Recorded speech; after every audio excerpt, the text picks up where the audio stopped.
చూడండి 23వ అధ్యాయము 30 నుంచి 34 వరకు చదువుతాను.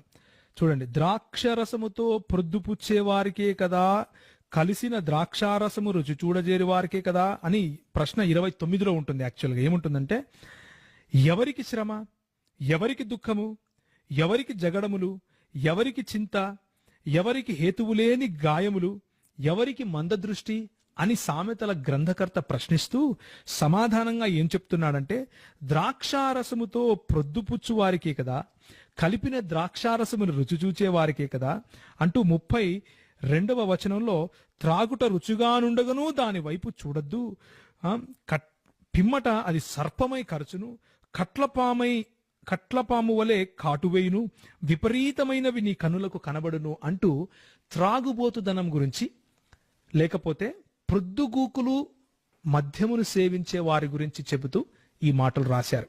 20వ అధ్యాయము 1వ వచనంలో కూడా దాని వశులై ఉండే వారి గురించి అన్నట్లుగా మనం స్పష్టంగా చూస్తాం.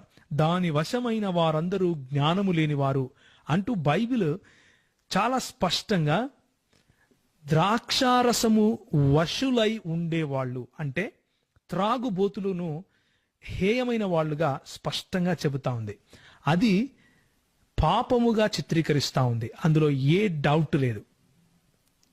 కూర్చున్నటువంటి క్రైస్తవులందరికీ చెబుతున్నాను, మద్యపానీయము మత్తులై ఉండటము అంటే, త్రాగుబోతులై ఉండటము, దేవుని రాజ్యమును త్రాగుబోతులైన వారు స్వతంత్రించుకోరు అని చెబుతా ఉంది. కాబట్టి